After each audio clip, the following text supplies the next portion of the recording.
அருமை தமிழர்களே, சிவகுமாரின் அன்பான வணக்கங்கள்.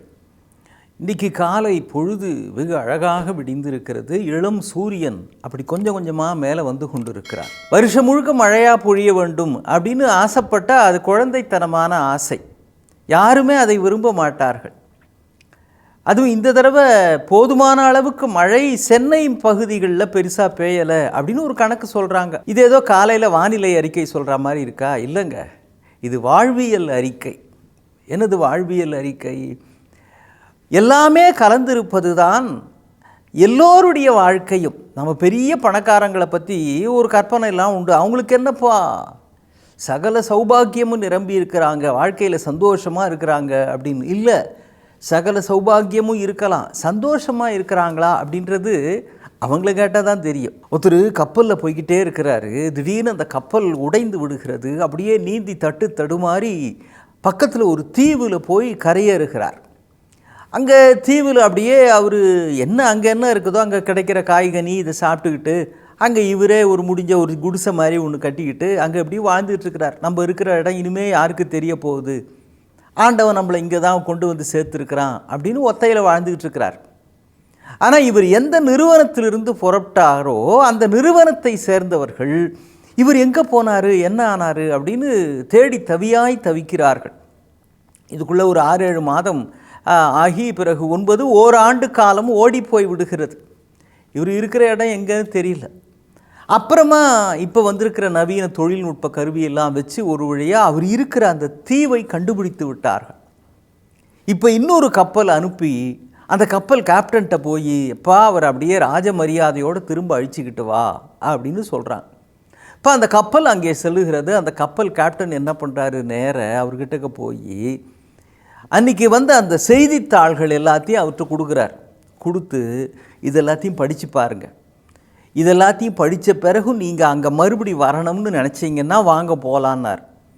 அங்கே 1 வருஷம் தன்னந்தனியாக தீவில் இருந்தவர் இந்த செய்தித்தாள்களில் இருக்கிற எல்லா செய்தி நாட்டு நடப்பு எல்லாத்தையும் படித்து பார்த்துட்டு, வேண்டாம் நான் இங்கேயே இருக்கிறேன், இதுவே நிம்மதியாக இருக்குது, ஆளை விடுங்கடா சாமின்னார். அப்போ தீவில் இருப்பது மகிழ்ச்சியா அல்லது தீவற்ற வழக்கமான பகுதியில் இருப்பது மகிழ்ச்சியா அப்படின்னா, எங்கு இருந்தாலும் சில சிக்கல்களும் போராட்டங்களும் இருந்து கொண்டு தான் இருக்கும். இதற்கு நடுவில் மகிழ்ச்சியாக இருப்பது எப்படி, இனியது காண்குவர் அதன் இயல்புணர்ந்தோரே அப்படின்னு சங்க கவிஞன் சொல்லுகின்றார். இது இப்படித்தான் இருக்குன்ற மன தீர்மானத்துக்கு வந்து விட்டீர்கள் என்றால் இந்த தடுமாற்றம் அலைமோதல் அப்படிங்கிறது இருக்காதுன்னு சொல்ல மாட்டேன், கொஞ்சம் குறையும். அது உங்கள் கட்டுப்பாட்டுக்குள் வந்துவிடும். மகத்தான கவிஞன் பைரன் அப்படின்னு நீங்கள் கேள்விப்பட்டிருப்பீங்க, ஆங்கில கவிஞன் பைரன். அவன் வாழ்ந்த காலத்திலேயே இருந்த இன்னொரு கவிஞன் ஸ்காட் என்று பெயர். இந்த பைரன் கிட்டக்க ஒரு சின்ன குறைபாடு, அவன் ஒரு மாற்றுத்திறனாளி, கண் பார்வை இல்லாதவன். அதனாலேயே தனக்கு ஆண்டவன் தன்னை மிகப்பெரிய அளவில் முழுமையாக ஆசீர்வதிக்கவில்லையே என்று ஒரு மிகப்பெரிய வருத்தம், கவலை இருந்தது. ஆனால் ஸ்காட் பைரன் அளவுக்கு புகழ் பெற்றவர் கிடையாது. பைரன் உலக மகா கவிஞன் அப்படின்னு கொண்டாடுகிற அளவிற்கு ஸ்காட்டுக்கு அவ்வளவு புகழ் கிடைக்கல. ஆனால் பாருங்கள், ஸ்காட் எப்போதும் மகிழ்ச்சியாக இருப்பான். அந்த கவிஞன் இருக்கிற இடத்துல எப்பொழுதும் சிரிப்பும் சந்தோஷமும் கேலியும் கிண்டலும் விளையாட்டும் தான் நிரம்பி இருக்கு. அதனால் எந்த ஒரு ஒன்று கூடல் கெட் டுகெதர் நடந்தாலும் ஸ்காட் இருக்கிற இடத்துல ஒரு பெரிய சிரிப்பு கைத்தட்டெல்லாம் இருக்கும். இந்த 2 பேருமே நெருக்கமான நண்பர்கள் தான். ஆனால் ஸ்காட் கிட்டக்க ஒரு நாள் பைரன் போய் சொல்லுகிறான், அப்பா என்னுடைய புகழ், என் செல்வம், என் அந்தஸ்து, என் கவிதை எழுதுகிற ஆற்றல் எல்லாத்தையும் நான் உங்ககிட்ட கொடுத்துட்றேன், எப்போவும் நீ எது நடந்தாலும் சந்தோஷமாக இருக்கிறியே, அந்த மனோபாவத்தை மட்டும் எனக்கு கொடுக்க மாட்டாயா, நாம் இப்படி 2 பேரும் பண்டமாற்று செய்து கொள்வோமா என்று அந்த பைரன் கவிஞன் கேட்கிறார். இது சாத்தியமா?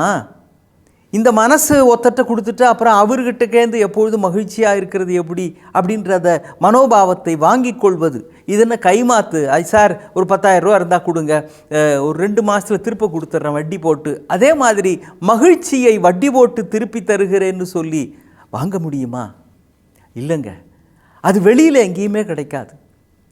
மகிழ்ச்சிக்கான காரணங்கள்னு நம்ம நினச்சிக்கிட்டு இருக்கிறோமே, அது வெளியே இருந்து நமக்குள்ளே சேரலாம். புத்தாண்டு வந்துருச்சு, அவ்வளவு கொண்டாட்டம், வேடிக்கை, வான வேடிக்கை. தொலைக்காட்சிகள்லாம் செய்தித்தாளெலாம் நீங்கள் பார்த்துருப்பீங்க. முதல்ல ஆஸ்திரேலியாவில் தான் புதிய ஆண்டுன்றது பிறக்கிறது. அதனால் அவ்வளவு கொண்டாட்டம் அந்த இடத்துல, வான வேடிக்கைகள். நம்ம சென்னை மெரினா கடற்கரையில் கூட நீங்கள் நேரடியாக போயிருக்கலாம் அல்லது தொலைக்காட்சிகளில் பார்த்துருக்கலாம். அவ்வளவு கொண்டாட்டம், ஆரவாரம், இந்தியா முழுக்க கொண்டாடுகிறார்கள். இந்த கொண்டாட்டம் என்பது வெளியே இருக்கிறது. ஆனால் அந்த இடத்துல கூட சில பேர் மூஞ்ச தொங்க போட்டு உட்காந்துருப்பான், பார்த்துருக்குறீங்களா?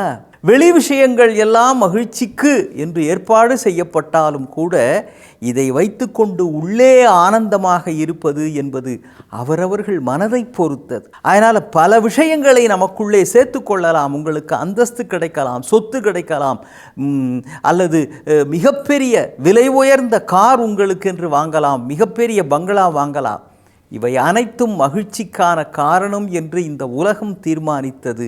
ஆனால் இதனால் மகிழ்ச்சி கிடைக்குமா என்று உங்கள் உள்ளம் தீர்மானிக்க வேண்டும். இல்லை என்றால் பைரனுக்கு ஏற்பட்டதை போன்ற தவிப்பு நமக்கு ஏற்படுவதற்கும் வாய்ப்பு இருக்கிறது. எந்த நிலையிலும் ஸ்காட் மாதிரி இருக்க வேண்டும். வரலாம் போகலாம், வந்தாலும் போனாலும் அவரவர்க்கு வாய்த்த இடம் அவன் போட்ட பிச்சை, அறியாத மானிடர்க்கோ அக்கறையில் பச்சை என்பார் கவியரசர் கண்ணதாசன்.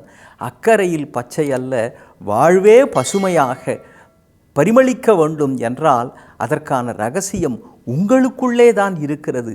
அது வெளி விஷயங்களால் வருவது இல்லை. வெளியே இருந்து அது உள்ளே சென்றாலும் ஆனந்தம் மட்டும் உள்ளே இருந்து வெளியே வர வேண்டியது. அது வெளியே வருவதற்கு கொஞ்சம் பரந்த மனம் என்கிற வாசலை திறந்து வைக்கிறவர்களுக்குத்தான் அது தேடி கிடைக்கிறது. மீண்டும் சந்திப்போம். வணக்கம்.